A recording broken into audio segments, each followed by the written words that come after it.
lay down the shatter. Let the bodies hit the floor. Uprising Academy at 95%. Right now with Hydra building up to this Bear Barrage so quickly. Oh! And asking!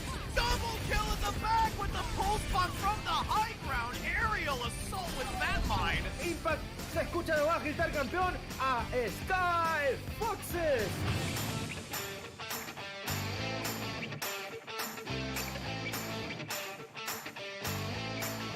Holy cow.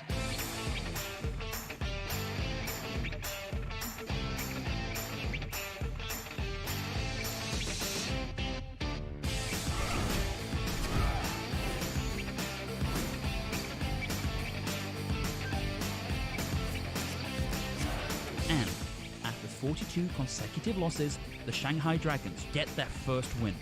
8 teams enter this weekend. Oh no, Reinhardt, what are you doing? We've got a clip with minimal information. It's time to break it down.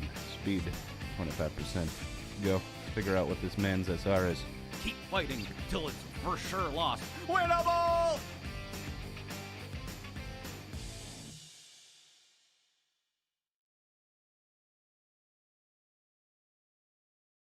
Hello, my friends, and welcome to day 2 of the NA Contenders Trials. My name is Bullskunk alongside Man of Class, and we got a good matchup coming at you today. Cratos taking on Nocturnal. Cratos looking to keep their win streak going. Nocturnal looking to find their rhythm here in our second iteration of Trials. And Nocturnal really wants that win, because if you go down 2 losses in the beginning and then only the top 2 of the group go to Contenders, you can do the math, right? It doesn't really look good in your chances anymore in that case. So they really need to pick up this win, and Nocturnal have been struggling lately anyways. They did great in a tournament called the Solstice Showdown. They actually, they even beat out teams like Lunaris in there to get in the finals and get that win. But ever since then, I wouldn't necessarily say been on a downward trajectory, but it seems like they've either been standing still or the other teams have just been improving so much more than them. We're talking about teams like Lunaris, talking about teams like the Cratos as well, that have just been showing up lately. They've been keeping performing, and it's almost like Nocturnal just peaked too early, just before the Path to Pro season kicked back off. So I would really like to see Nocturnal do amazing again, because we know they've got what it takes. But Cratos yesterday showed that they're forced to be reckoned with, taking on Uprising Academy, and it's going to be a hard one. Well, to put that perspective, yesterday Nocturnal went down in a 0-3 sweep to Lunaris. So they beat them a month ago, 6 weeks ago, and suddenly yesterday weren't able to even get one single map win. So Nocturnal really looking to pull it back here today. I definitely consider them the underdogs in this fight. Cratos looking very strong. Looking at their roster, I mean, we've got Borkin and 6 Feet who have recently joined the roster and looking like great additions in that 3-1 win against Uprising Academy there yesterday. Of course, you've got Default and Maxwell in the DPS slot. Maxwell, what a heck of a Genji. Be keeping an eye on those two all day long. Yeah, so good. Honestly, I would almost say it's too good of a DPS line, but fortunately, we know that there's great DPS out there that can challenge them. And of course, today, it's only going to be up to Anhu and Berserky to try and contest with Maxwell and Default. Lenathan or Nate and PG1 on the tank line have been a strong duo, and they are going to have to contend with Borkin and Krawi. And Skyward and Nox, we know that they got what it takes once again, but it just needs to come out. And especially today, when you're already down a loss, this is the moment where you got to show up. You got to be ready. And we said it, while they had a pretty good showing yesterday against Uprising Academy, Cratos did, they dropped a map, they had a draw. They didn't quite come out of that one cleanly. There was a few moments where you're like, ooh, Cratos, not quite sure what's going on here. So if Nocturnal steps up their games, able to show what they've got, and if Cratos keeps maybe messing a few things up here and there, this could be a match that goes in a very different way, because from most perspectives, I think we're all expecting Cratos to take this one.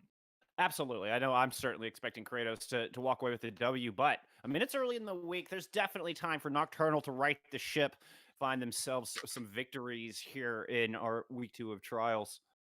We will be starting off on Ilios here.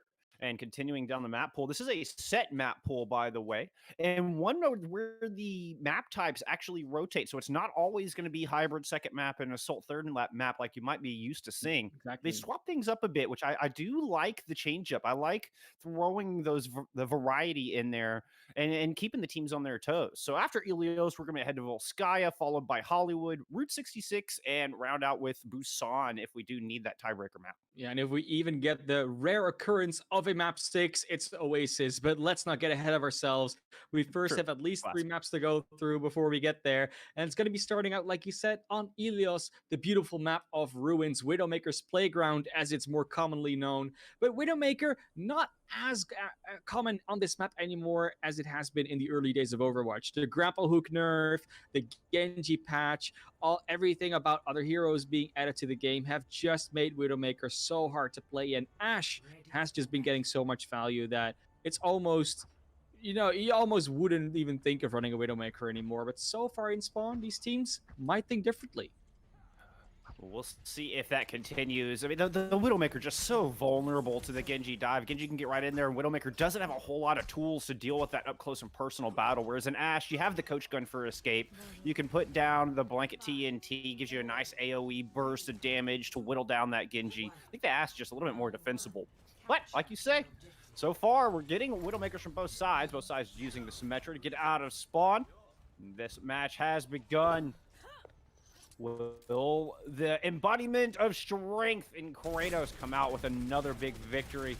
We're about to find out. Looks like Nate and company working around to the left-hand side, while Cratos, they're going to hold inside on top of that little bridge for now, as both teams just kind of sizing each other up. Yeah, never engage too early is going to be Maxwell that does that anyways, and there's too much peel for that Widowmaker Anu taking them down. And it means with that Genji advantage, a lot more damage available on the side of Nocturnal. Yeah, Maxwell got in really deep. He was so far in the back line, way out of the range of his healers. No way Gunther could get a health pack or a cookie, as it's known in Korea, too far back. With that, Nocturnal able to push in without having to worry about Maxwell, who's just now returned to the fight. But now Gunther's down. Maxwell's going to fall once again. Already 2 deaths for the star Genji player here in this round. Yeah, Genji is just, it seems like that's what the entire meta is about, right? How much value to get out of the Genji, or how much value are you able to put on top of that Genji? And Anhu has always been a force to be reckoned with on that Genji. So good that they're able to at least shut down Maxwell on that first push. And now Maxwell has got to shrug that off and get back into the game. Kratos is looking to push up mid. So far, this rotation very good, and the Ant Matrix used to create that space needed for Kratos to approach the objective, but they're not going to get any kills on the back of that. Anhu with the blade ready to go, throwing down the shurikens, sights set on that brig. There goes the Gravitic Flux, health bars are low. Anhu diving into the back. Maxwell pulled out his blade, able to find one, but the rest of the kills going for Nocturnal here. Anhu able to win the duel against the Cyber Ninja. Yeah, Cyber Ninja is going to be, so far, being more dominantly played by Anhu. Again, like Maxwell just not able to get that same value, and Anhu's even able to hold onto that blade. That's so important right now. That being said, they don't have that many tools to force out that immortality field from 6 feet, so could all just be shut down by a nice E-click. So true. Without the Gravitic Flux, I mean, that's the primary tool for drawing out that immortality field. But they do have the supercharger to pair with it, so you've got that extra bit of damage. It won't just be a dry blade when Anhu does decide to finally pull the sword out of its sheath, which is going to be now. Go time is there. Immortality field chopped down, and a kill falls to that Genji blade. Make that 2 kills, falling to Anhu's sword. Falls into a nice kill on the Borkin to top things off, making a nice 4K before it's all said and done here for Anhu on the Genji. Well, we said it. It was the point for Nocturnal to start turning up here today after their game yesterday. And so far, they're making it happen. Great first point here on Ilios. And of course, it's not a guarantee for the future. It's definitely not done and dusted just yet. But so far, Nocturnal are not showing any weakness. 100-0. Great start from them. And going over to Lighthouse here, it's going to be in complete swap up in comps as well. So this is where Nocturnal has to show that they're flexible as well. Yeah, showing us that Wrecking Ball Winston right out of the gate. Now, what's the advantage to running the Wrecking Ball over the D.Va here in this scenario? You feel like the D.Va can eat so much of the dynamites and the hyperspheres, get a lot of mobility, but with the Wrecking Ball you get the displacement. So it's kind of it's an even trade. I'm curious we're not seeing more D.Va after her buff. Yeah, you would think you might see more of it, but it's all about the combination of all of these heroes, right? Wrecking Ball and Winston just have more consistent mobility, and that shield of the Winston's good, as well as the Hammond CC is just a bit better. Maxwell is going to get taken out by PG1 here with default trades. It's for Nox, so still even. This could be a scrappy one. Yeah, it's debatable which one would be more important, but default finding a high priority kill, and Nate without the Winston, the dive composition certainly going to struggle to confirm these kills. Wrecking Ball trying to swing around and keep hopes alive here for Nocturnal as the Tracer pushes onto the point. But Cratos, they are in full force on this objective, taking down Skyward. The sustain notably missing for Nocturnal as Cratos gets first control. Yeah, Cratos so far doing better on this map than they were before, and a lot of it maybe has to do with Maxwell not being on the Tracer. Tracer is, of course, a hero who functions very different from Genji in a lot of ways, and Maxwell seems to be very comfortable on that British pistol player, really. I don't really know what to call her at this point. Anu's gonna pull out the blade, go dive it in, and that's one thing Maxwell's at his disposal. Finds two before getting rocked back to spawn. Nate goes down as well, but Gunther falls to the coalescence from Skyward. It's a 3v3 left on the objective. Kratos do have a bit of positional advantage. Pulse bomb thrown in. Borkin able to fortify up, but still health bar very low. PG1 cleaning house on the Hammond. PG1 on the Hammond seems to be a refreshing look. Once again, Nocturnal's, of course, playing just completely differently from last time. The only real same hero is Anu on that Genji.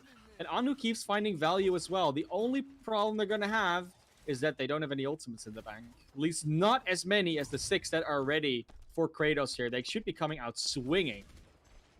Yeah, and with the combinations to boot. Starting with the Pulse Bomb, but Maxwell dies along the way. The Pulse Bomb does not connect. Bob thrown on the point to initiate the fight here for Kratos.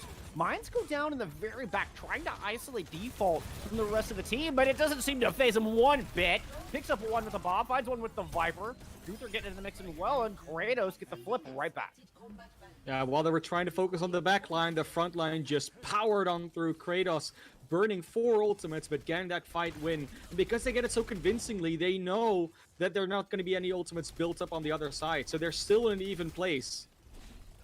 Despite it being such an expensive fight, typically you don't throw 4 ultimates out and are still up in the ult economy. Kratos managing this beautifully. Reading the ultimates on the other side extremely well. Nate diving in, does have the Primal Rage, and is going to go ahead and pop that. Use it to escape the Gravitic Flux. I believe the Zerky got caught. And that knocks it on who finding some kills along the way. Oh, and now Default's in trouble. Nate's going to take him down as he was pushed all the way into the gazebo. Borkin went to try to help out, but no such luck. Found nothing but death awaiting him in the gazebo. And as soon as that fight splits up, it's all about the dive. Nocturnal can just run them over part by part. You need to stay together if you're playing that sustained double shield. And if the dive gets on parts of you and not on your entire team at once, you will just lose. I love Nox's positioning up here, hiding on top of the banister above the high ground. Is that interesting and wonderful position all day, able to scout what the defense is doing or what the double shield composition is doing. Now, Nocturnal falling back to the point, trying to defend. Maxwell's going to take out Nate along the way. Throwing out the Immortality Field early. Oh, and here comes the blade from Anhu. Anhu slicing and dicing his way. The big impact ultimate showing up here for Anhu and Nocturnal. And they force out that Immortality Field from 6 feet, meaning that Anhu gets free play with that blade. It was already down by the time it was pulled out. And if you don't have an Immortality Field for a blade, you sure as heck need that Brigitte to stun them, or your Sigma, or do anything to deter them from getting kills, because Anhu will just slice and dice their way through your team. Last fight territory. Nocturnal could be going up 1 in the series here. Definitely in prime position, 97% on the board. Kratos does get the touch, initiate the overtime. PG1 goes down, but Maxwell falls as well. Probably switching over to the D.Va, moving on to the objective wall. The rest of Cratos is sitting up on the high ground, but Nate pulls out the Primal Rage, is going to toss Cratos in all directions. Flailing about, blowing out those big Winston fists and finding himself a kill along the way. Skyward getting into the mix, takes Gunther out, and that's the big counter to Anhu. Anhu no longer has to worry about that shield bash, able to just freely move in, find 2 kills. The Tracer won't last long, and Nocturnal with a convincing map 1. What a surprising turnaround for this team. Yeah, and I mean, we could call it a surprising turnaround, but if you see him play like that, this is the Nocturnal we know and some may love. You know, of course, we're unbiased. We cannot say we love them, unless we also say we love Kratos and every other team, which I guess we do. No, we love tier 2 and tier 3, right? Absolutely. But you saw it happen, right? Like Nocturnal consistently had the order of operations correct. They always make sure the Ornithalic field was already out or already used by 6 feet in order to get Anhu maximum blade value. They also really realized that somehow Kratos doesn't know how to play together against dive, and they always some separate unit going on somewhere that made them able to capitalize on it with the dive. They have the speed boost, they have the mobility abilities. Why not abuse that and just run circles around Kratos? Nocturnal showing up big in that first map, but of course they still need to win at least 2 more, or they just need to win 2 more, period, in order to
Welcome back, my friends. We are here in NA Contenders Trials, day number 2 with Cratos down 0-1 to Nocturnal. Apologize for the interruption. Tropical storm up the east coast of the United States caused a power outage, but we are back and ready for some more action as we are going to head into Volskaya for map number 2. Get your parkas. We're going into the snow. Oh yeah, it's gonna be. We talked about it before the break, before we went out. Of course, Nocturnal is up 1-0 off of the back of a solid double barrier performance, but most importantly, a very good dive performance versus that meta comp of Kratos. So, Vitvolskaya being a map that we both think is really going to be a map where you can run that again. We can keep doing something with dive. Nocturnal should be looking pretty good to maybe continue that streak.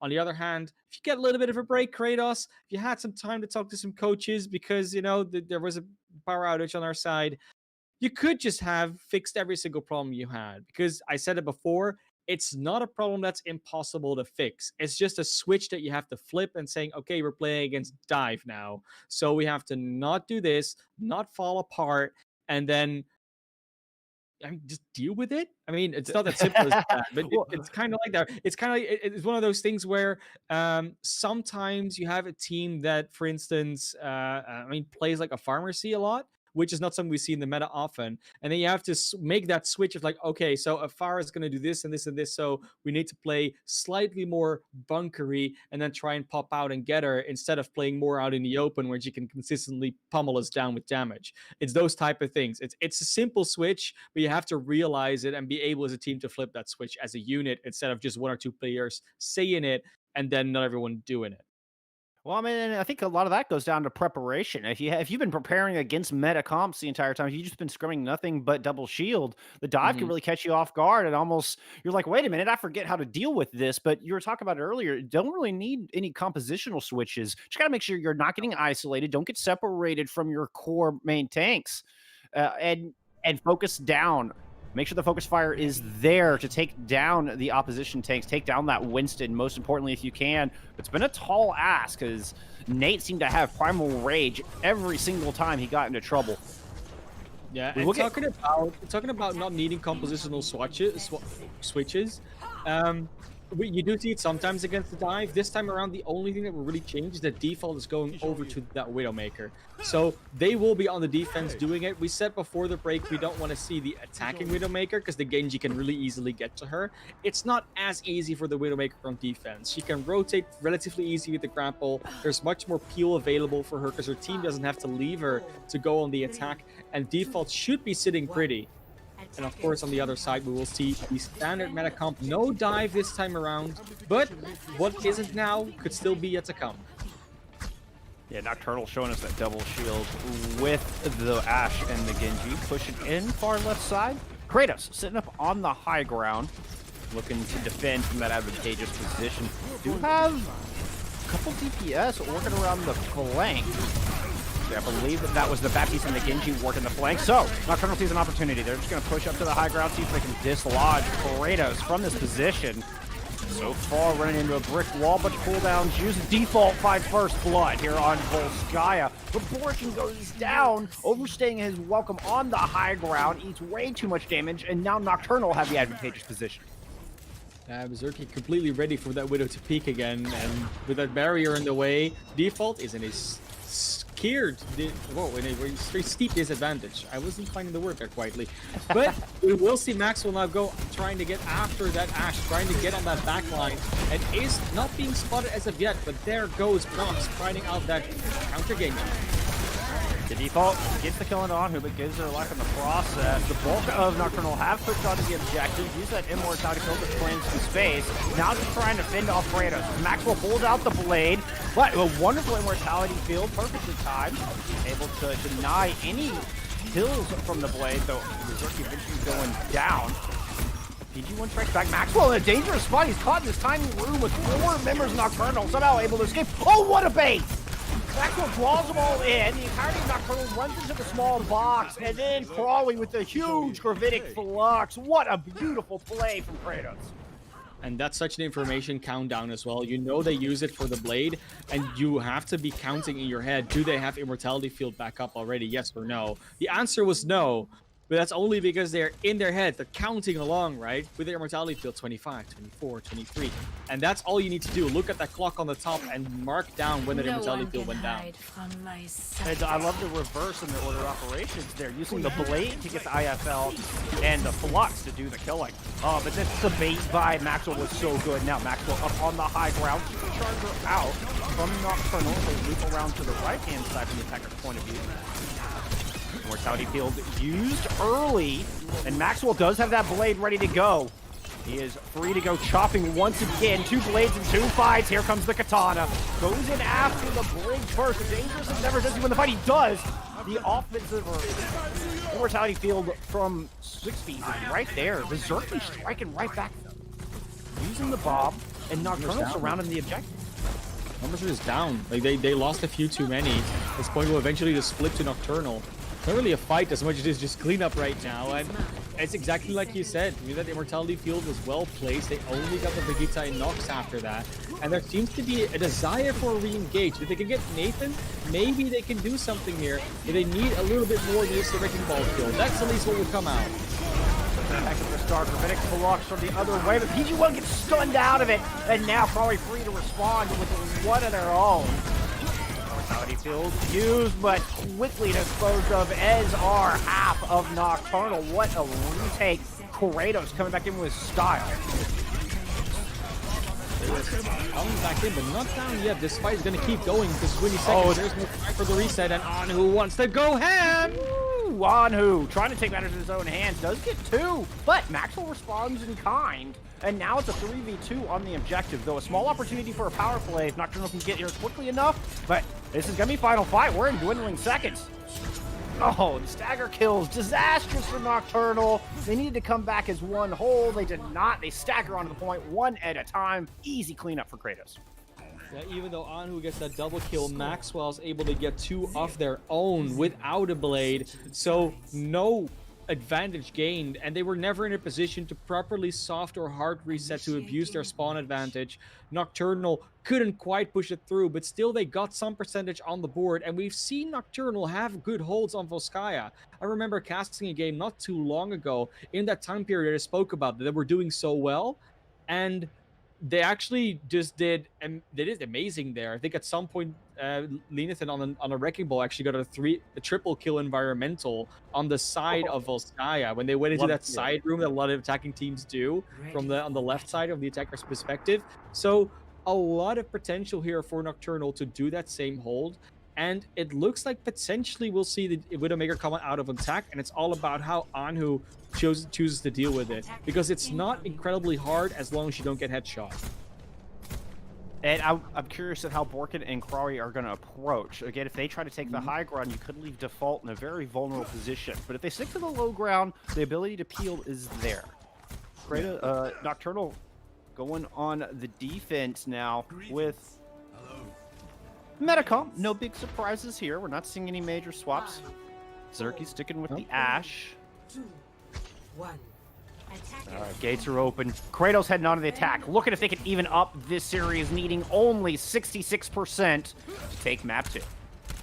Default is indeed on the Widowmaker, and they're going to approach on this left side. This is so standard, and that will also probably mean that we see the standard Anhu Genji going on the side, looking for that Widowmaker. Not quite yet. It's actually going to be the Genji of Maxwell that goes around the side, trying to get behind them and spam shurikens in from the back, and will be met by Anhu as a result. Yeah, now Default is just free to push up the far right-hand side. This is a much better position for that Widow to be in than just sitting in main. And Mortality Field out early, and Nocturnal putting the pressure down, coming down the stairs and looking to take the fight right to Kratos. Going down to IF there. Oh, no, and trying to take it down. Crawley he was focused on the IF and didn't acknowledge the 4 members of Nocturnal directly in front of him. Default does respond, get that shot in from across the way. Dinks the head of at least the body shot on Anhu, who had the blade ready to go. Now rallying from Gunther, armoring up Kratos, and they're going to look to push onto this objective. So they're missing Quality and that board up amplification matrix that are on the point. That extra damage, too much for him. PG1 taking full advantage. And even though Default had not been punished by the Genji early on, I still think the argument stands that Widowmaker on attack just cannot really do enough most of the time, even if she doesn't die. So Default was constantly looking for an angle that wasn't given, was constantly being scared of being, approached by anybody. So the damage that Berserky is able to put out in that meantime, with the dynamite, with just the general shots that they're able to push in, just make Nocturnal win fights more consistently. The damage output is just simply a lot higher in that situation. So now that they've Default switched over back to the Ash, essentially what you've done there is given up 2 minutes. Yeah, Default seems to agree with you now that half of their time is already gone. Alt up to the top, pulling some cooldowns out of Nocturnal. Kratos pushing up the stairs, see if they can go dislodge him. So taking it slow. Rally out of the other side. I think they were expecting that. Needed to fake that one out. Maxwell trying to push around to the point, but takes a lot of damage from Anhu, who is armored up. Immortality Field used, and Nocturnal free to get aggressive, throw the extra man inside, and there's just nowhere for Kratos to run. Yeah, and because you had to swap over to that Ash, you'll still be only on 40% ult charge. Berserky might actually be able to lap you, because the defensive Ash usually gets more spam in. And you'll have a Gravitic Flux, a Blade, a Supercharger. Yes, you'll have some ultimates on the other side as well, Kratos. You're not in an empty bank, but you've put yourself into this one-fight territory situation, 1 minute 10 on the clock. If you have that same slow approach, you cannot really afford to have 2 fights. This needs to be the one you win. Got to shut down Anhu's blade. 6 piece Immortality Field needs to be perfect. Can't get too antsy with it. But I think Kratos needs to be a little quicker. If they stall this out for much longer, they're going to be facing a 6 stack of ultimates coming from Nocturnal, at least 5. they keep drawing this fight out. The amount of work Berserky's been putting in, that Bob will be up in no time. And Matrix up on the high ground. Maxwell and Default taking so much damage. Maxwell goes down. A disastrous start here for Kratos' attack. He's not able to use that blade. Anu's going to go ahead and throw one in of his own, empowered by the supercharger from Nate. Oh, but a prime kill from Gunther. Shuts down that blade. Could this be the opening? Default taking matters in his own hands. Says, we don't need the Maxwell blade just yet. I will gun him down with this Viper. Throw Bob in for good measure. The big Omnic Butler is doing his part. Kratos have one tick, looking to take map 2. Oh, that was way too close for comfort. They barely get it before the overtime ticks down. If that blade hits, if that blade from Anu hits there, that is just over. I think Nocturnal just wins that fight there, wins that map. But because the Graphitic Flux is so well timed, there's no extra follow-up and support coming out from the side of Nocturnal. And Anhu just gets nothing with that blade, unfortunately. So there's just Gunther as well for shutting that down on the brig. Sure. That was a big heads-up play from Gunther. There's a lot of like micro plays that are being made very well there. But if you look at Kratos, it's something we said before we started this series. We were talking about it, what did Kratos do yesterday, and they made some, I would say, maybe some questionable or maybe not optimal picks sometimes on maps. And with this Widowmaker, they almost put themselves in the same situation where they don't set themselves up to win. They set themselves up to fail. And if that's going to continue throughout the series, it's going to be this close. And if it's this close, Nocturnal might just edge you out in the end. And from all, in all due respect, Kratos, you're a great team, and we expected you to win this series. Maybe not easily, but I don't think a lot of people were expecting to have a 1-1 going on, especially not a this close one on Volskaya and a not very close map of Ilios. Agreed. It seems like Nocturnal are the ones in lead right now, setting the pace, and Kratos are playing catch up. Although, I mean, it was a great hold. If not for their fantastic defense, that would have easily been this could easily be a 2-0 game right now. But we're going to take a short break. We will be back with Hollywood, so y'all don't go anywhere.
So you queue up for Overwatch Ranked, only to be greeted by this, which then leads to this, and oh no, Reinhardt, what are you doing? The solution? Elo Hell pickup games. Hey, you know what? Just fucking do it. Oh my god, it's huge! Kill! Let's go! Open to players of all ranks and most platforms, Pugs give you the chance to experience competitive Overwatch as it was meant to be played. Competitively. I need help. I'm with you. Shoot. No way, dude. Go. Let's go. Nice. Good call. Players set their icons to indicate the role they want to play, then two captains pick their teammates and draft the most competitive teams they can. You can also take part in our pioneering learning event, Coached Pugs. To take part, join the Elo Hell Pickup Games Discord, and be sure to read the Pug Guide and FAQ. Good luck, have fun, and we'll see you in-game.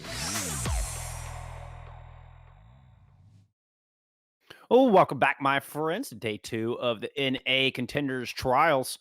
We're all tied up 1-1 at the half here in this matchup between Cratos and Nocturnal. Nocturnal looking strong. I mean, putting Cratos on the back foot a bit, forcing them to come back and steal that full Skya map. And Yeah. This team of Night Owls, well, they're not asleep right now. They are up and ready to fight.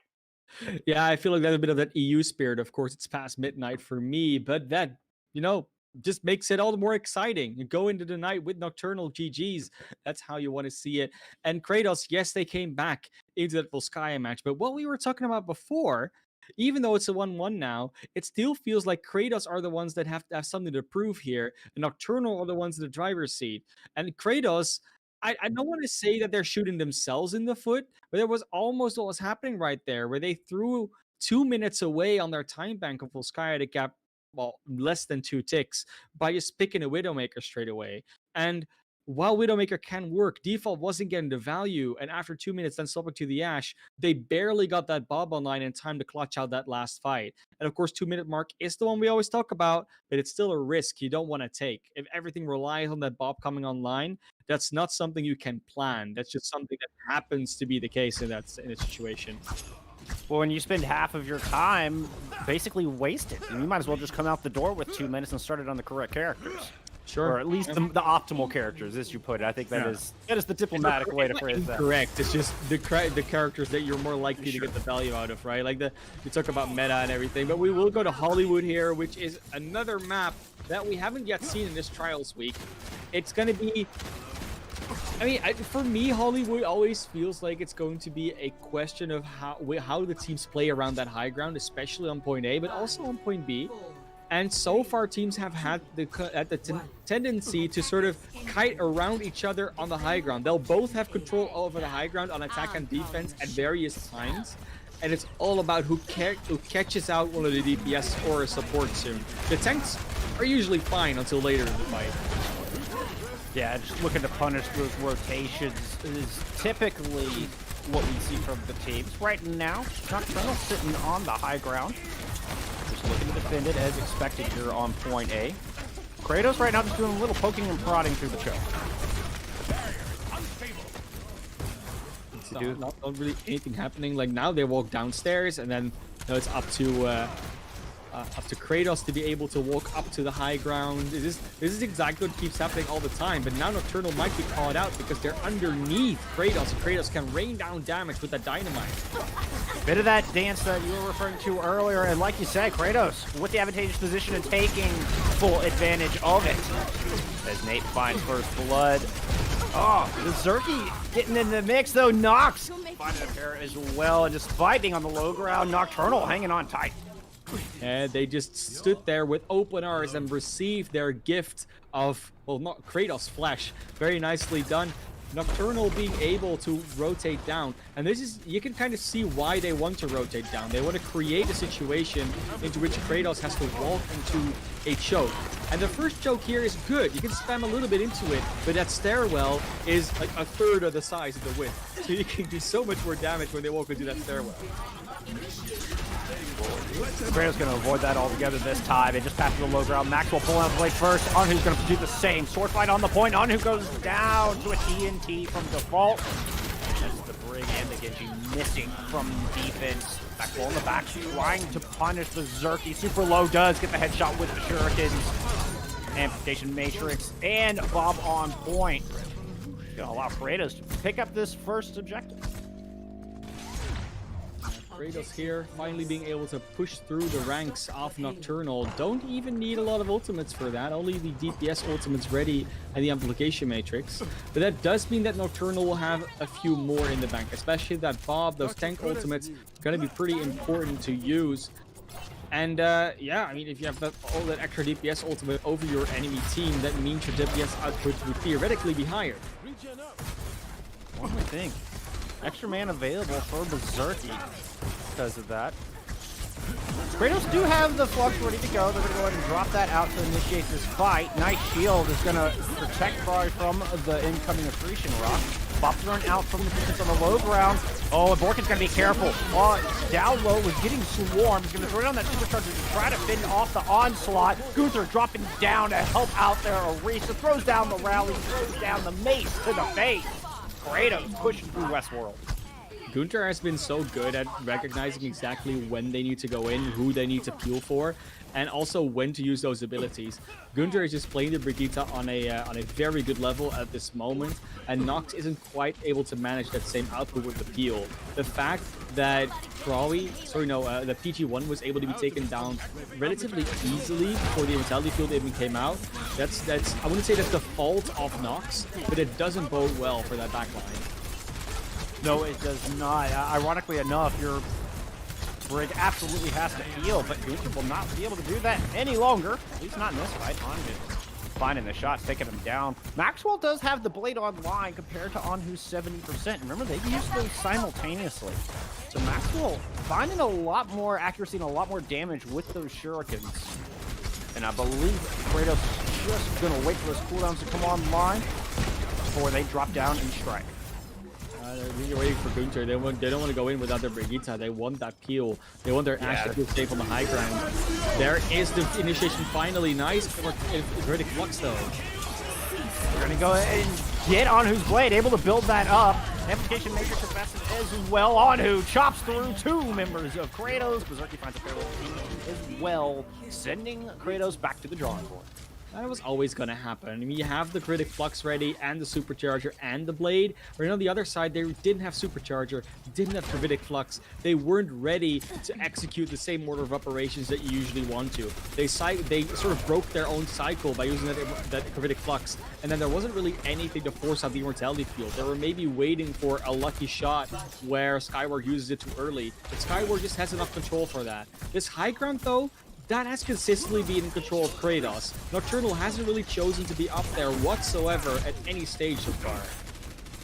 Kratos also pulled 4 ultimates out in that last fight. And they're smart. They know now is their best opportunity to push in. They've got the Flux to get the IF out. They've got the Blade to finish everybody off. Oh, what a wonderful rock from PG-1. Denies the Gravitic Flux. Maxwell still trying to push him with the Blade, but all he found was that Immortality Field. The Frisbee of life. Even Nocturnal fully standing, and Berserky is the one to find first blood, and now with just seconds left. This brawl is going to break out in front of the jail. The rally from Nox will enable Nocturnal to run right over the attacking Kratos. I know I didn't see that game of Nocturnal yesterday, but this truly reminds me of the Nocturnal we saw a few weeks ago in these other leagues and tournaments that we talked about before.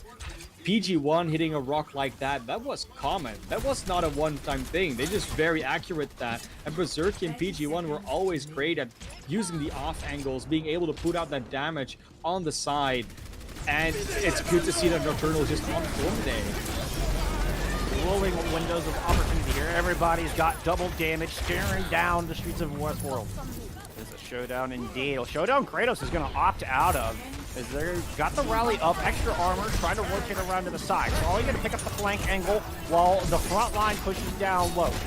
Maxwell going in back trying to build up the rest of his blade. 86% of the way there, he's got to watch out. Anhu has one already online, ready to go. Anhu's going to wait for that supercharger from Nate. We'll see if the patience pays off. Nope, can't be patient any longer. Got to go ahead and pull it out. Got to try to get something done here. Going to dive onto the break, take him down. Orchid falls as well as that overtime wick starts to burn. Nocturnal absolutely drawing a line in the sand and not allowing Cratos to pass. Maxwell doing his best to cut through, but it seems to be a lone effort. He's just joined by the big Omnic Butler on the point, but it's a 1v3. That's a matchup he will not win. It's such a good defense from Nocturnal, despite them not really using the high ground with most of their team. And that's actually pretty indicative of the meta right now, where that high ground, especially on a map like Hollywood, where it's such a high ground, it's so far away from you, you don't really need to be up there as a team. You might be able to use a high ground like the county jail that we see here on our left, maybe the high ground of the saloon, balcony, that corridor you have on the side. I'm just losing the word for it. It has a better name. Balcony's good. Yeah, Balcony's good. the walkway, whatever. But it's good to be up there maybe as tanks. You have a slight high ground advantage. But if you're that high up, if you're completely up on that saloon, the only thing you're really setting yourself up for is being halted off with part of your team and then just being collapsed on the low ground. And the same goes for that first high ground on defense, that juice as we call it a lot of the time. It's not the high ground you use to fight from, it's the high ground you use to set up your fight. And Nocturnal just recognizes that. They don't even care about the high ground most of the time. They just sit around the card, they play the objective, and they make Cratos come to them and just catch them with open arms. We saw it happen on point A, we saw it consistently happen in the streets phase. Yes, they made a few mistakes here and there they were able to be capitalized on, but so far, their control of where they position, their control of where they make Cratos go, is just very much indicative of how much in control they are in this match so far. Well, and that position is so important. Where you have the high ground, you can determine when you want to fight, but it is Nocturnal determining the where, and the where ends up being far more important on Nocturnal's defense. Now, going on the offense, hoping that great goal will be enough for them to take a 2-1 lead in this series. Kratos just sitting up on the high ground, raining down that spam damage. Got the default already put in 40, make that 50% worth of damage, halfway to Bob, compared to the Jerky's 11 on the other side.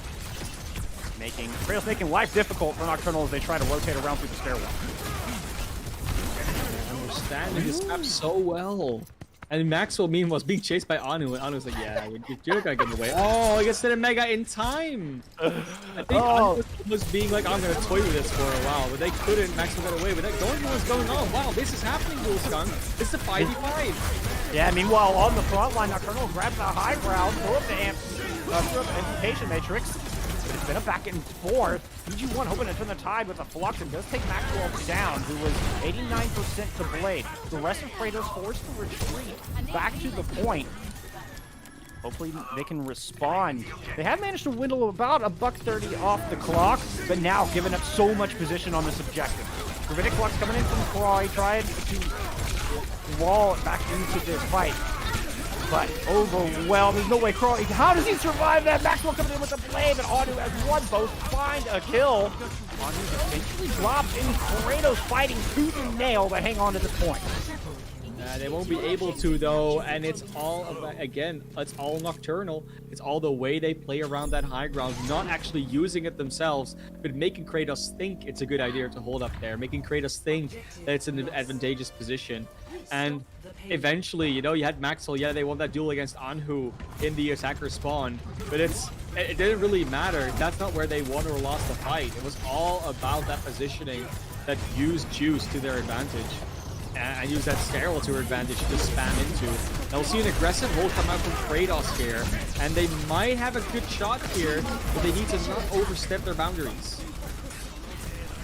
Charger coming out from both teams, and Cratos do indeed tie back. Put some pressure down, and fall back behind the safety of those flight cases. Supercharger enabling the amplification matrix to come online from Skyward now, which they're going to go ahead and throw down. 16 spawns in time. It's Anhu throwing the shuriken, double damage, landing shot through, putting Cratos right back in their place. Yeah, so far, Anhu does seem to just be better at the Genji at this moment. Not just because the team makes more space for them, it's just the general value that Anhu seems to be fighting with the blade, with the general, Genji Shuriken. Yes, that 1v1 against Maxwell they lost, but Maxwell hasn't got a blade right now. Anhu does, and they bladed at the same time on point A. That's the difference you're looking at right now. 70% Looking close. Yeah. Good news for Cratos is they do have a rally probably coming up on the Gravitic Flux. But BG1 has one of their own. Rally comes out early in the fight for Cratos. So Nocturnal just going to back up a little bit, regroup here and claim the saloon. Forcing Cratos into position again. They're doing it again. They're corralling them around this outside and coming in from the back. They want to be on that side of the card. Throwing Bob into the mix. Both Gravitic Flux coming out simultaneously, and PG1 gets the better end of the deal. Auto is go ahead and throw in the blade. That one didn't find much, but there's just so much pressure coming onto this Kratos team. Maxwell trying to bring it back. Can't seem to find anything with the blade. Does eventually pick up one. Will it be enough? Standing right in front of the box of victory. It's a 4v2 favoring Kratos on the fight. Maxwell's blade does pull them through, but just barely here. Yeah, it's so close, and you still have 2 minutes if you're Nocturnal. You're gonna have only an application matrix. Same thing will be online, plus the rally on the other side from Gunter. And I don't know. I mean, of course, Nocturnal could just now, with 2 minutes, build up a six ult bank and win that way. They definitely have the time for it. But they might just go for every fight's winnable. He's gonna win outright, and if you almost get default with that halt, why not? Yeah, that would have been a disastrous start to this fight. Because Default wants to sit on this high ground with that Ant Matrix, but Nocturnal just walk around it. Now they're out of the LOS and just mere meters from finishing this third map. Default does eventually go down as the Ant Matrix is out from the other side. Nocturnal set in the pace here, forcing Kratos to come and rob the point back, and they are unable to do so. Nocturnal take Hollywood in a 2-1 lead in the series. And it was always going to be looking good there for Nocturnal. Very expected if you have 2 minutes left and you only need to win one, maybe even half a fight if you can force them off the cart. Nocturnal should be walking away with that one. So they win Hollywood now. They're up 2-1 in the series, and they so look like they're in the driver's seat. You actually see it so much that Crawy, more than one time, just gets forced into, or at least baited into, being too aggressive, whether it's with the flux, whether they drop down on the enemy too soon because they either wanted to get the objective or they think they can get a kill. It's really often that Crawley gets isolated and focused down as a Sigma, and that's not the hero you see that happen with often. It's usually like the Ashe, maybe the Brigitte or the Baptiste, but not usually a tank. The tanks are usually together, and if they're together, it's really hard to get either of them, especially when the supports are behind them. So you want to dismantle the squishies and then go for those tanks just for the cleanup. Doesn't really seem to be the way that Kratos is approaching this. They're sending their tanks in because maybe they even think the tanks cannot die, but they are consistently proven wrong by Nocturnal. And when you're 2-1 up now in this series, you go into Escort, and we see how well Nocturnal plays around the objective and sort of baits high ground positions. Route 66 is a map where that very much comes back into play. Yeah, absolutely does. I mean, it goes back to the where. Nocturnal 100% controlling where these fights are happening. We saw there at the end of Hollywood, Default sitting on the high ground with the Ashe, trying to put damage down through the Ant Matrix, and just sat up there way too long, seeming almost a couple steps behind. If they had done that, 30 seconds sooner, they might have been able to deny the position for Nocturnal. Instead, it seemed way late. Nocturnal easily avoids that damage. And then it's up to Kratos to come dislodge them off the objective, and they stagger onto the point one at a time. I mean, it wasn't quite one at a time, but it certainly wasn't as a complete 6. Yeah, and it wasn't just that instance, right? They consistently are able to bait out something from Kratos or move back and then move around. They're always putting themselves in that advantageous position. And the rotations, it's something we always come back to with Overwatch, whether it's dive, whether it's goats, whether it's double barrier, whether it's this Genji Ashe double barrier meta, rotations. And obviously what we mean by that is just the fact you make sure that your team and even your players move to the right position, whether it's as a 6, whether it's at separate units, because that rotation makes sure that you get into that right position. It's a direction of movement that you make in a certain tempo, so at the same time. And the other team has to respond to that by either counter rotating, holding their ground, or rotating back into you. There's like all these different options, and the way these teams dance around each other is really what that concept describes. And Nocturnal seems to just have mastered that, at least in this matchup. Absolutely. They're punishing those rotations left and right over and over again. I'm looking forward to Route 66. Like you said, there's this opportunity for this to happen again. I'm excited to see how Nocturnal approach it. And we went into this series talking about Nocturnal needing to play catch up to Kratos. Wow, that has certainly not been the case. It's just turnarounds. 100% turnaround. And that just makes us reconsider potentially the power levels of this group, because Kratos, they're coming off of a very hot run in the last events that they've been doing. Nocturnal sort of almost soon to be on a downward spiral. And then the matches they had yesterday, Kratos winning against Uprising Academy, just still widely considered to be, they're an Overwatch League Academy team. They should be, have some sort of cachet in that. And then also looking a bit shaky maybe at times, but then again, they still won. And Lunaris just sweeping Nocturnal with the 3-0. You can understand where we're coming from. So now that you see those results and then you see this match happen, you've got to wonder how the power levels of this group are going to shake out. Maybe Lunaris is just the team to beat in this group, and Nocturnal, they're just like a step above everybody. So it's not surprising that Nocturnal would lose. And then, Kratos and Uprising Academy, you might even have to reconsider where Uprising Academy comes out. Maybe they're like completely at the bottom. So this match might be very telling for what we can see in the rest of this Trials week and who will actually make it to Contenders.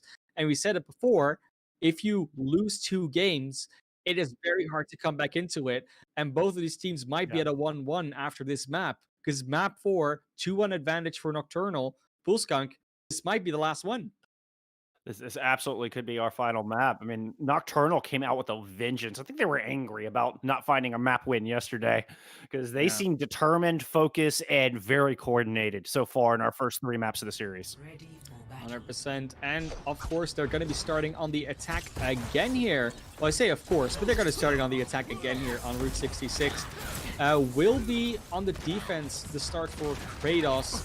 And they're not changing anything. They're not changing their approach. They're thinking the comp is not the issue, and I would tend to agree. I don't think the composition is the issue. All the issues we've talked about so far have all been about execution, not about heroes being incorrectly picked or maybe not being optimal, aside from Volskaya.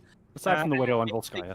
Yeah, and I mean, and we can talk about different compositions that they had on Ilios, but that's a control map, so that doesn't really count. So when we look at this map of Route 66, playing that 6v6 mirror is not at all odd. It's very understandable, and it's again all gonna come down to that execution.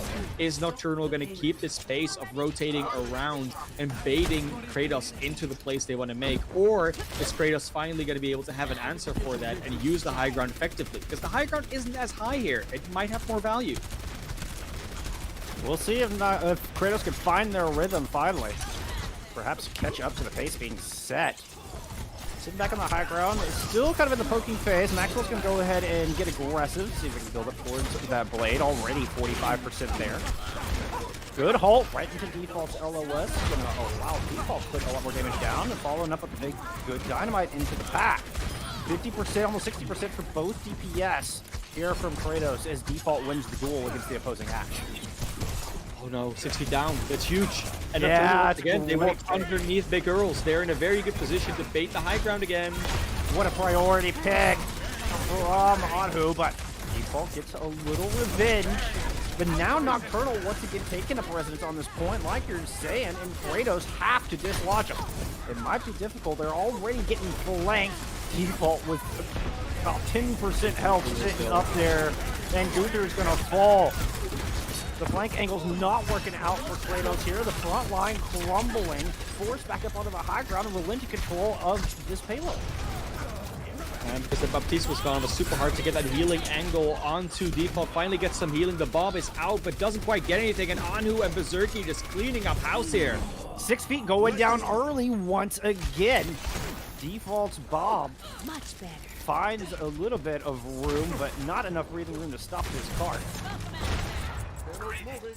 Nocturnal just need to find this last kill or two, and they'll get that first point on the board. Cratos does force them to invest their own Bob into this point. They're starting to come back on. The stall was good enough to get a few more reinforcements there, but there it is. First map point, or first point picked up. Yeah, at least they force out that Bob from Berserky still with that last play. That was more of a confirmed play. But then again, you know that default used their Bob. You're roughly going to be even in ult charge. That's not going to be the ult miss. Anu gets a stagger there. And we saw this earlier in the EMEA trials as well. Teams playing on Route 66 now after they kept point A, because it's being defended so far in front of the checkpoint, you can just walk forward, take control of this high ground, make sure that the enemy team doesn't have an easy time walking out of this spawn door, out of this high ground. And Nocturnal once again realizing the exact position they want to fight in. 6 feet throwing down the amp matrix early. Default finds a good kill, putting Nocturnal on the back foot. They're all going to run away from that aggressive posture they were showing us and go back to the objective. This is going to allow Cratos some room to move up onto that high ground and throw a Gravitic Flux over the point. On who's going to drop a blade, but Maxwell's got a blade of his own. The sword fight is in, and Maxwell wins the duel of the katanas. Cratos going to send Nocturnal right back. They're going to have to try again here on point B. That was a, I would say that's an innovative play, but it's something you don't see happen often. Normally, you'll see Gravitic Flux being used against the blade, because then the blade gets thrown up in the air, or the Genji's isolated. This time around, the blade was used in reaction by Anhu against the Gravitic Flux from Krawi. And they almost got away with it as well. It denied a lot of follow-up on the Flux. It gave some more room to their team, but they still lost 2 members. Nocturnal backs off, but they will have their Gravitic Flux of their own, and no Blade and no Flux ready on the other side with Maxwell and Krawi. No, Borkin does have Supercharger though, with the rally, so 50% extra damage now out. Cratos is a look to defend. Interesting rotation from Nocturnal, but they're caught in this small room. Default right there to punish. The Flux from EG1 didn't seem to find anything. And wow, that small room was a bad play there for Nocturnal. I don't think they should have gotten in there whatsoever, Classic. No, you almost gonna start wondering what they wanted to do with that. They want to probably pour out and just push them off the high ground on the side of Cratos and have that advantageous position. But instead, it was used against them as a small room with a lot of spam potential, a lot of choke potential there. Oh, they were just fishing a barrel for default. Exactly, and Nocturnal has sort of pushed themselves into a weird ult rotation now, where their order of operations is almost lost now. They're going to throw out an Ant Matrix just to try to get out of the cave. The Immortality Field used early as well. A big opportunity for Maxwell to push in once that IF is gone. Boots off the side by a rock, but Maxwell's going to come in with the blade, get 2. Looking for the third. Already got the Orisa down below half with a little help from his friend. That Orisa should eventually fall. Oh my goodness, what beautiful healing coming from Skyward and Nox. Keeping Orisa in this fight. Berserky throws out a wonderful Bob, able to find the kill with the TNT to boot. Default does pick up Skyward, but seems like a little more than a consolation prize for Cratos here on the back of point B. Hello. And Nathan shield dancing there, indeed getting just in time healed by the Baptiste. Yeah, there's a quick re-engage because there were a few late kills, but mostly those members will be back soon. They might have to fight against the Baptiste-less team in Nocturnal. Oh, Gravitic Flux coming in. Maxwell able to take advantage, finish off Nox. I don't believe it. They were down a couple minutes in this fight. Beautiful retake from Cratos to put the brakes on this objective. Honestly, Skyward throwing that disc, that actually almost hit the team that was hit by Gravitic Flux. It was so close. Like, Skyward wasn't ready yet, wasn't there. The fact that that Immortality Field came so close is actually very impressive to me. It is. He did that thing across the map. Yeah, that Gravitic Flux was essentially just the free ultimate that they would get free kills with because Skyward wasn't there yet. They killed him late. But Skyward almost makes that untrue. Now, there's a full bank of ultimates on the side of Nocturnal. They have 20 seconds left. If they're gonna prove their dominance, they're gonna extend this map. This has to be the fight. So Cratos doesn't have the tank ult. They are coming up on 4 of their own. Cratos just needs to stay alive long enough to get them online, get that rally up. Oh, a wonderful rotation here with 5 seconds left. Final opportunity on point B is on who pulls out the blade, looking to close out this objective. Doesn't really seem to find much, almost seems to get a little bit lost. Probably able to dance around, does eventually go down with a little help from the Brig, and there's Anhu with the dash, resets to finish things off. And where is default that they can jump off the map to respawn? I can tell Must you have been where over they by were the on garage. They were Yeah. on the garage, and the way Nocturnal, again, we talk about their rotations, their movements. Nocturnal just walked as quickly to the point as they could, like between the, I think that's the saloon, and then the mega health pack, small room on the choke point there, and then they keep walking around, and then half of Cratos is just not even close to that. So Nocturnal just takes the dominant position once again, extending their stay in this map and barely having to use ultimates, meaning that Cratos tried to pull a few out to pull it back, but they're going to be down. We're going to get the Bob and the Gravitic Flux to start things off here for Nocturnal as they push into the final objective on Route 66. Bob, in response from default, is way in the back, just kind of diverting Anhu's attention there for about 10 seconds, but did accomplish a little more than that. Kratos gonna push forward. Maxwell gets a nice kill on Nox. What a wonderful start taking that break out. Berserker goes down. Finding the kill, and Kratos holding this corner with absolute gusto. So far, Cratos has been doing a bit better on Route 66. They've been winning more fights. They've consistently been in a bit of a better position, but it's still a good place to be for Nocturnal. Look at the ults. This is going to be an uphill battle for Nocturnal. They're going to need a Herculean effort in the mid-fight, and they're going to overcome this Gravitic Flux to start things off. And now with just 2 members of Nocturnal left, here comes Maxwell's Blade to help chop them down. Round 1 complete. Second checkpoint was reached. Card got around that first corner on third, but that's not a distance you often see not reached on Route 66. First point holds are relatively common sometimes, so they do happen. Sometimes on second, but usually the card does get into third and very close to the last checkpoint. That's where we most of the time see teams battle it out in overtime. And going into this attack for Cratos, we know what they have to do. I mean, we've been saying it all the time. They have to not get baited and have to be aware of the positioning of Nocturnal, predict their movement a bit more, and also just play together as a team in that movement rotation style themselves. They're getting baited out a lot. They're setting themselves up to get, well, 1v2, 1v3, 1v4, 1v6 sometimes, and that's just not a position you need to put yourself in. It's unnecessary. I know you want to get the off angle with the Sigma. It's very understandable, but choose the off angle wisely. Recognize when you need to rotate, because Nocturnal will consistently be coming for you. And if you're gonna drop on Nocturnal that tries to play the objective, then drop on it as a team. Don't try and send 1 or 2 players down first and then the rest. Consistently play it together, and you have a pretty good shot at winning. Now keep in mind, my friends, Borkin and 6 Feet just joined this roster within the past 2 weeks. And I think we're seeing a little bit of the synergy not quite being there on these rotations. Why that front line's getting caught out, 6 Feet getting caught out in particular in a lot of these movements. Oh, what an aggressive hold. It's like you predicted it. Just like clockwork, it's 6 Feet going down first. And this is not even going to fight. It's going to be a slaughter in that train car. And so many teams choose to go in here when there's just a defense that holds up close. And every single time, the team that goes in there first just gets completely destroyed by all that spam. That was a great dynamite. Nice dynamite. It was great. That was awesome. Honestly. Awesome. Default. Oh, you now just Maxwell dynamite in there, right? Like, you just oh, throw right it in the dome. Right in the dome. Then allow Maxwell to dive in, put Skyward in a very vulnerable position. That Gunther was then able to finish off. Oh man, all initiated by that beautiful dynamite from default. That was cool. But when we look at it, it's a minute down, and now the card starts rolling. Truth. And that's exactly what you want me to hold. Of course, you want to win a fight first, but they sort of won half a fight. They've got some ultimates coming up. Nocturnal, definitely not out, and they can come back into it because not being through the spawn camp, and even catching out Crawley, who's just overextending, and the Immortality Field is used.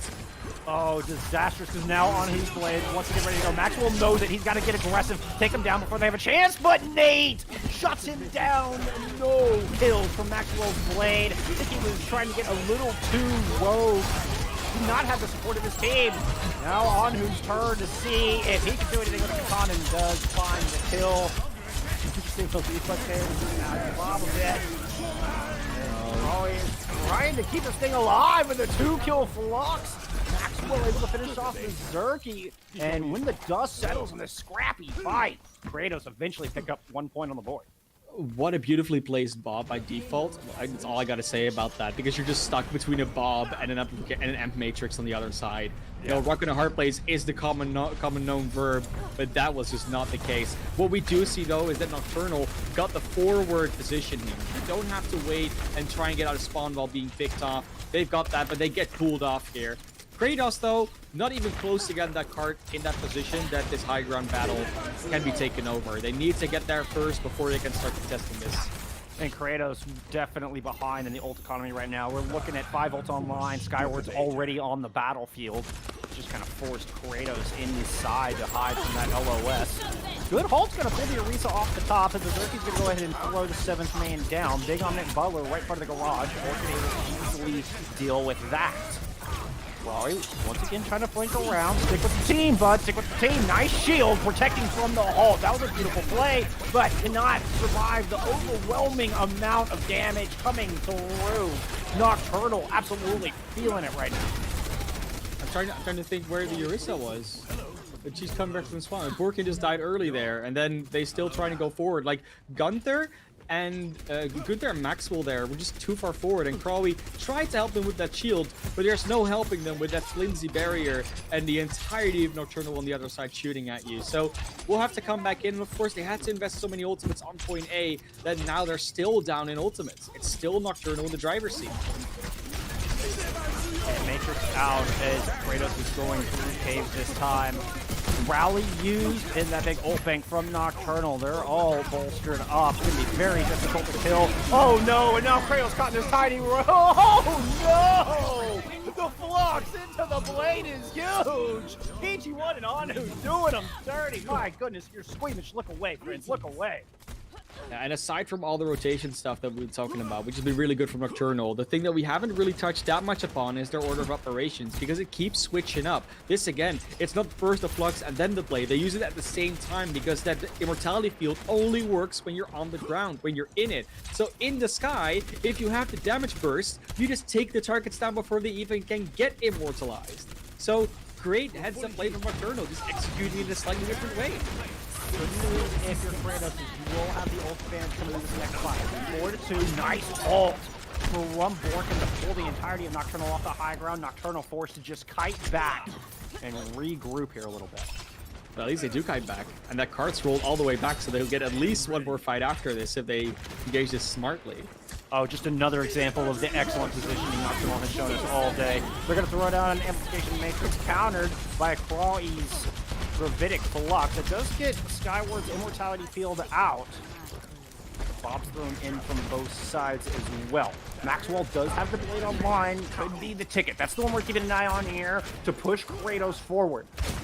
They just have about 85 seconds on the clock. Maxwell's blade going into the back. Takes down Nox immediately. Looking to get PG1. Just narrowly avoids the rock. Getting a free kill with that blade. Exactly what Kratos needs. And once again, we saw that Immortality field being forged out from Skyward, and again, we saw it happen early on in Volskaya. Maxwell, maybe it's Maxwell, maybe it's someone else, they're keeping excellent track of that ability of the Immortality field. That information that they're gathering is still very much on point, and they're getting super close to completing this map. 2.5 minutes to get only around the corner here. Very hard to hold for Nocturnal. It kind of feels like they needed to hold you 1 second. Otherwise, you're always going to be able to complete this. But we saw it happen to Nocturnal, it can happen to Kratos as well. It's not that easy to push through here with this current composition and style. Certainly not a foregone conclusion just yet. The momentum does appear to be in Kratos' favor. We all know how important that momentum can be here in the game of Overwatch. As now they're running in. They'll have the Amplification Matrix and Rally. Amp Matrix out early. Maxwell's going to be careful. Yeah, he went on a lone flank inside. And now on who's going to pull out the blade. Immortality Field is there, but Crawley's not even in it. The supercharged blade is going to take down the Sigma, and Kratos forced to reset.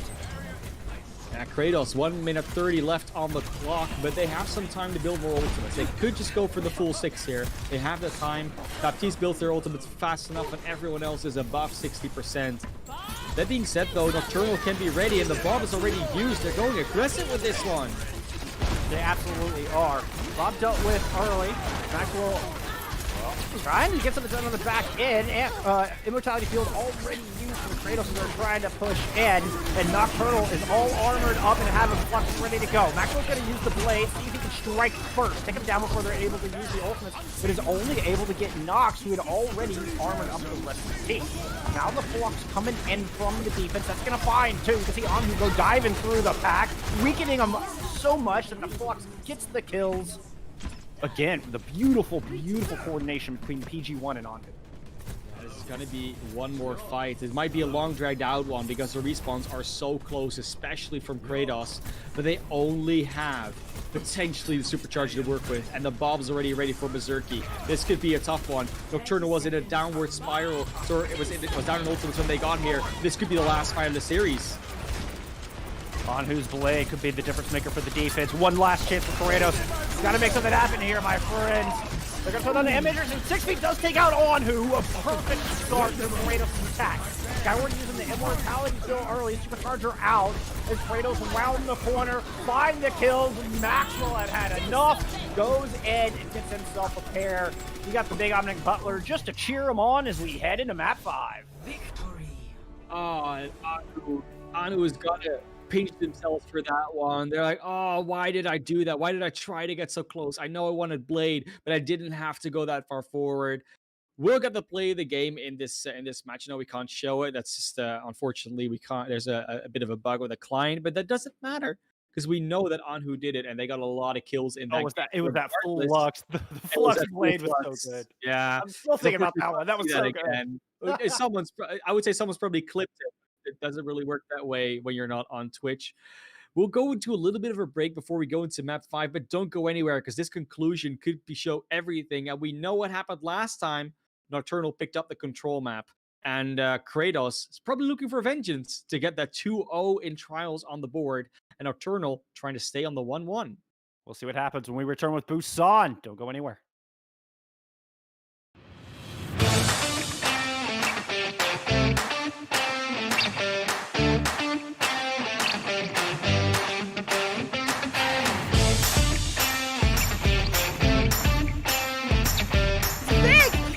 Academy, they lay down the shatter, let the bodies hit the floor. Uprising Academy at 95%. Right now with Hydra building up to this Bear Barrage so quickly. Oh, and asking. Double kill in the back with the pulse bomb from the high ground. Aerial assault with that mine. Impact, se escucha de baja gritar campeón a Sky Foxes.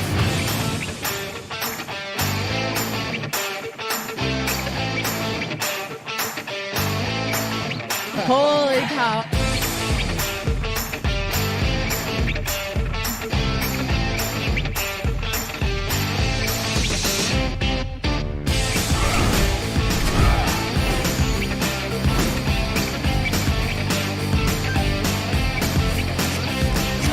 And after 42 consecutive losses, the Shanghai Dragons get their first win. 8 teams enter this weekend. Oh no, Reinhardt, what are you doing? We got a clip with minimal information. It's time to break it down. Speed, 25%. Go. Figure out what this man's SR is. Keep fighting till it's for sure lost. Winnable!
up for Overwatch Ranked, only to be greeted by this, which then leads to this, and oh no, Reinhardt, what are you doing? The solution? Elo Hell pickup games. Hey, you know what? Just what you're doing. Oh my god, it's huge! Oh, no! Kill! Let's go! Open to players of all ranks and most platforms, Pugs give you the chance to experience competitive Overwatch as it was meant to be played, competitively. I need help. I'm with you. Shoot. No way, dude. Go. Let's go. Nice. Good call. Players set their icons to indicate the role they want to play, then 2 captains pick their teammates and draft the most competitive teams they can. You can also take part in our pioneering learning event, Coached Pugs. To take part, join the Elo Hell Pickup Games Discord, and be sure to read the Pug Guide and FAQ. Good luck, have fun, and we'll see you in-game. Welcome back, my friends. We are here in day 2 of the NA Contenders Trials. Man, this one has been so close. Absolute back and forth. We are tied 2-2, headed to our tiebreaker of Busan here with Nocturnal and Cratos. Yeah, and when we look back at this entire series, 2 things have stood out. Nocturnal's the only one that has really tried something different before, which was dive, which was on control, which they won. Which was successful. Yes, sir. If we go by the transitive property, you know what we usually do? We follow the same logic, so we're going to Busan, which is in a lot of ways comparable to Ilios without the environmental kills, which you can also run dive in pretty well, which, 1 plus makes Nocturnal's just going to win. It's not that simple. Of course, we still have to play the game. We're not going to say, "Oh, just forfeit, you win."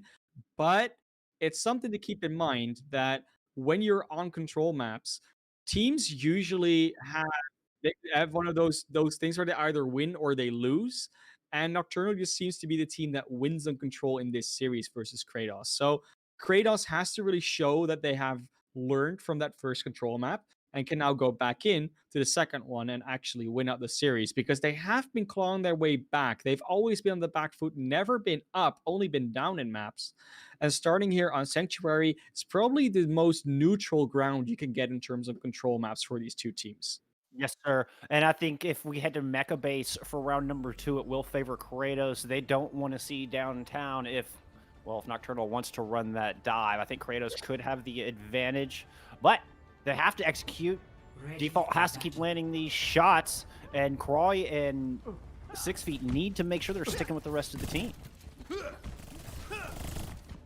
We are going to be seeing Cratos potentially change something up. Maxwell might actually be going on the Tracer. We saw him doing a little bit on Ilios, and it wasn't bad, but it was just not as great as the execution that came out from Berserky and Anhu on that Genji. We'll actually potentially see this Widowmaker Tracer matchup, and usually that has been going in the favor of Tracers in the past, because they can just get on top of that Widowmaker and take them out.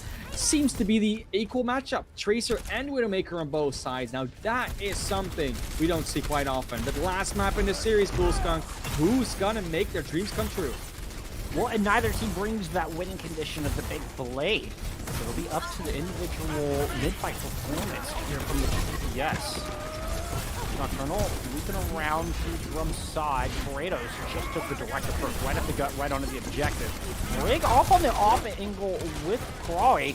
Croy able to find that kill. Anhu in the back trying to pressure down Default. Can he win this duel? It may not matter, because the front line of Cratos has won their fight, picked up control.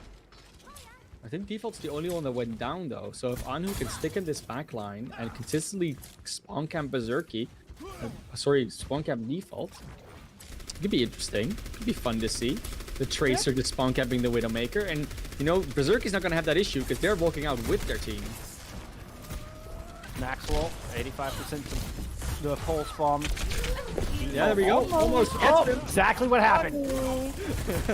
Look at you, the prophet here. Start calling you number 5. I don't know if you've watched Umbrella Academy, but you seem to know the future, my friend. Now both full clubs ready to go as the fight's working out right on the objective. Getting Nocturnal's used first on the Borkin. Nate there to finish off the kill. PG1 taking down Gunther. Fight picking up control first. Now Cratos just trying to stall for as long as they can. I love that realization from Anhu as well. Like, wait, I took out the Widowmaker. Nothing else died. My entire team is dead. There's no point to me trying to go to objective. I might as well just spawn camp the Widowmaker. Because who are they going to send back? If they all walk away, my team just takes the point. Either way, seems to be a win-win for me. And it turns out that was exactly the case. Now going back into this one, ult advantage is not really for either team. They both have something to work with. And win-win. On who won the duel, his team won the point. That is a very good win-win for Nocturnal. Cratos looping around through drum this time about. They do have the infra sights out, so they know Nocturnal are sitting on the point. They also know Tracer looking for that flank on that left-hand side. Combating. Amplification Matrix is out. Both teams available to do double damage. And this time, Default is aware of Anhu's tricks, keeping a sharp eye and landing sharp shot. Beautiful kill onto Skyward. Takes the Immortality field out of this fight. DG1's going to respond with the Gravitic Flux. Rally used from Nocturnal as well. Meanwhile, Default winning that duel against the back line. No longer have to worry about that flank angle, and so Cratos can push in, take over this point once again. Oh, you know the Widow is there. Skyward going down to that Widow is kind of inexcusable. You don't need to have that angle. You don't need to be in front of her, and it seems like they were just a bit too late. And where we've been praising Nocturnal's rotations, over here that was a bit lacking. Default also hitting a beautiful shot onto Anhu, by the way. Like that Tracer, hard to hit. So good job on them. It was like a soon-esque one. I remember that one, like ages ago, but gonna be still Tracer going after the Widowmakers on both sides. Anhu is not deterred, still just taking the fight directly to Default. They can win that one. While Maxwell seems to be focused. Oh, what a stun! Beautiful play from Nox. Deny the stick from Maxwell. Gravitic Flux from Troy. Gonna put some damage down, but heals right there. Not even needing an immortality field. Nocturnal revives that trees right under the objective. Now the immortality field used and Default dropped. Nocturnal just sticking in a big bunch. Ball of death. And running over Cratos, flipping this thing right back over. As the back and forth continues between these two teams, this round not different at all. And I love this realization as well from Berserky, where they're like, what am I really doing on the Widow over here? You know, I could just be, if I'm going to stand with my team all the time anyways, I might as well play Ashe. Because if I'm only worrying about the team fight, then I will do more damage and soften up those targets way more with Ashe. My ult will be more impactful as well. So why not switch? Very intelligent swap. I think that's going to get more value, and Default will have to hit these headshots if they want to make this Widow worth it. We're looking at the last fight territory here as both teams come down right in front of each other. Default, proving the value of that Widow there. Takes Nate out of the fight early, throws Infrasight down. Cratos know exactly where Anhu is on that Tracer. A beautiful shot. Oh, wow, Default! Default! Holy cow, 3 headshots in a row. Slow down, my friend. Default just carrying that fight. Like, obviously, I'm saying it like I'm doubting Default's capability. It's not the case. It's just, you talk about these fights. You talk about what happens in the larger perspective of what's going on. And a Widowmaker is always a risk because you need to hit those headshots. If you don't, that's going to be a problem. And then the Ashe, generally speaking, just gets more value. Default hits the headshots there, shows that staying on the Widow was the right call in that situation. And going into downtown here, we could see more of that Widowmaker. But what we could also see is more of that dive composition that Nocturnal showed on Ilios Lighthouse. So far, they haven't gone to the dive tanks, and they haven't gone to anything else. But it's possible that they've run out with that again, and this would be the map to do it on. This absolutely would be the map to do it on, and I would really like for them to show us that dive composition. Not only is it a lot of fun to watch, but Cratos really struggled in their anti-dive in our opening round. Not happening, though. Nope, it isn't happening. We're going to get the mirror matchup. Default's going to opt to go back to the Ashe. So no more Widowmaker here. We're not going to get any of the sitting on top of the tower shooting down strats. Nope, just bunch up, stay together as a squad. Interesting positioning here from Nocturnal as they take up a residence inside the theater. And they do find the first kill with that. They're so far away from the point. I feel like Cratos is just going to have a big positional advantage. So Nocturnal's going to rotate up to the high ground. All right, now they're going to drop down on top of him. Kratos looking a little confused, like they didn't know where they were coming from, and falling one by one to the onslaught. Is once again Nocturnal showing off their exemplary positioning. Yeah, what Nocturnal probably expected is the Widowmaker to come out from default again, because this is more a Widowmaker map than Sanctuary in a lot of degree. It's more open, the high ground is more dominant, but because they didn't, Nocturnal was underneath in a position where, you know, Widowmaker cannot really get them, but the rest of Kratos wasn't there, and then Kratos was expecting the opposite because they weren't running the Widowmaker. So once again, the mind games, double psychology, goes back. Well, Cratos definitely, I think, outthought themselves on that one. Now trying to take this long rotation around, but they're just caught either in a hallway or a small room up top. Anu was able to take advantage of default. The Zarky landed the headshot there. He said, your Ant Matrix doesn't matter to me. I'm still getting the kills. Your Frisbee is no good here. It's this time around, Skyward is going to have that Ant Matrix ready. All the other ultimates will be ready as well for Nocturnal. And with 54%, they only have to win 2 fights in order to win this out. And Kratos is not going to overuse their ultimates if they win one of those fights, because then they'll be down and they'll almost lose this map for sure, just based on sheer ult economy. Speaking of, though, Nocturnal can't overuse their ultimates either. They're looking at a full 6 bank. Don't everybody press Q at once. You're going to have to win 2 fights here. We need to see some of that discipline right here and now for Nocturnal to hold on. Bob thrown in to start things off. Maxwell goes down and take Under out first. DG1 responds with the Gravitic Flux, but the DPS of Kratos getting work done. Once again, pushed into the same hallway, but a much different result this time as the shots land. Rally comes out from Nox, trying to keep them in this fight as long as possible. And it should allow for Nocturnal to get 99%. Yes, they will hit 99%, but Kratos will get the point. Yeah, but you said that, oh, Nocturnal cannot really overuse ultimates because then they might lose, but they have 2 minutes now to get a fight win. So they just have to not use ultimates and drag ultimates out of Kratos in order to establish a win condition. And 2 minutes is usually that time bank that we say this is what you need. So Nocturnal not sweating yet. They only need to win 1 fight and they'll have 2 minutes to do so. They did hold on to that super blade. It alone can do so much work. Turns her out, and here comes the blade. Gravitic Flux from the other side gets interrupted, and Anhu's able to find 1. Borkin picks up a pair of kills, though, on the Orisa. The 1-man advantage for Kratos in this fight. Maxwell able to pick off Nox. Nothing in the ult bank right now for Nocturnal, and they're just going to have to they will be able to reset. Like, once again, they drag everything out of Kratos now. They'll still have even ultimates. It'll be Supercharger and Bob versus the Amplification Matrix and the Flux. And usually speaking, the Flux gets more value than the Bob and the Supercharger combined. Although they can put out a lot of damage together, it's usually relatively easily shut down. Well, I'll be looking at Maxwell. The amount of work this game has been doing, that blade will be up in no time. I suspect they're going to say Supercharger. Nope. They're going to use the Supercharger to help Maxwell build up towards the rest of that blade.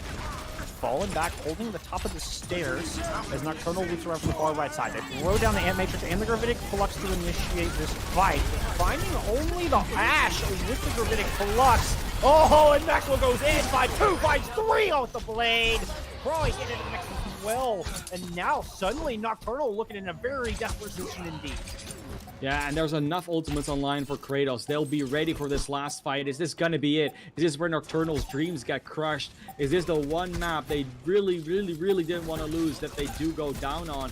It's so close. Who's gonna touch here? Is it gonna be in time? Someone does make it. Not quite sure who, but there's the blade from Anu. DG1 touches, Anhu pulls out the blade and finds 1 kill. Maxwell responds, taking down the bridge on the other side. But it's Borkin at 6 feet, the 2 new joiners for Kratos, who have tilted the balance in Kratos' favor. They still have to take LPG1 on the Wrecking Ball, but 1 by 1, Kratos finding those kills, Crawley able to take down the Hammond. And Kratos managed to hang on in this fight. A little bit of cleanup on the end, and Kratos, by the skin of their teeth, will take this match 3-2 and move up to 2-0 in their record here in NA Contenders Trials. And that feels bad if you're Nocturnal because that was such a winnable series for you. Such a Whether winnable it was series. Volskaya, whether it was Route 66, or whether it was Busan, all those three maps felt like Nocturnal had a lot of control and had a lot of potential to win that map. But that's what a great series does to you. A great series shows you that it was so close, but just those few moments that put it over the edge for you. Whether it's Anhu dying because they went a bit too aggressive, whether it is a flux and a blade that aren't used in tandem, whether there's so many opportunities there, an immortality field being used too early. It's all these little micro plays that when they go back over the VOD, they'll say, oh, that's what happened. And then there's no guarantee they won't do it again, of course, but it's at least a learning opportunity. Unfortunately, Nocturnal being down 2 in this current trials run makes it very hard for them to still get to contenders. But Yeah. I am sure that they're going to come back with a vengeance for the next one. I don't suspect them to fall out of form anytime soon enough to not make it to trials again. So Nocturnal, you're not out just yet. The math is still with you, but you gotta win those 3 games. So good luck in those. You've got Kratos and Nocturnal already, and Lunar's already down. That might have been your best 2 opponents. We of course cannot predict. So getting those other 3 wins should be feasible, and then we'll see where that lands you in the standings at the end. Well, it wouldn't be any fun if we knew the outcome already, right, Classy? If we could just put them in a list of the 6 teams for each region or each group, rather, it wouldn't be any fun to watch these things go to map 5, to watch Nocturnal show us something really special here today. I mean, absolute mastery of positioning and rotations, looking much, much stronger than we have seen him in the past couple weeks. Kratos showing a little bit more weakness than we have seen in the past couple weeks, but I think if they a little bit more scrim time, a little bit more practice with the 2 new additions, Kratos still a force to be reckoned with here in trials. 100%. And of course, Kratos up 2-0. They're going great in this run right now. I'm looking forward to Lunaris versus Kratos right now. Like, I'm going to say it. I don't know if we're streaming that one, but if we are, I want to see what happens there. And in general, just seeing the outcome of that match is already a treat in itself. So for now, though, Kratos, congratulations. You did well. You came out in the end of the victory. It was a hard fight. And you have hopefully have a lot to learn from this one. But you came out on top and continue your run in trials with an undefeated record. Nocturnal will have to come back and try and get those wins and maybe hope for the math to work out. But right now, that's been it for us, Bull Skunk. Yes, sir. The 3-2 victory for Kratos, but we're going to send you over to Rich Rat and Possible, who are currently casting Comically Large Crosshair versus Malibu. Malibu up 2-0 in the series, but last update in my ears said that CLC looking to take map 3. So we're going to go check out that series, see if CLC could complete their reverse sweep. So until then, it's going to be all for us. Y'all look out for each other in game and out. We'll see you next time.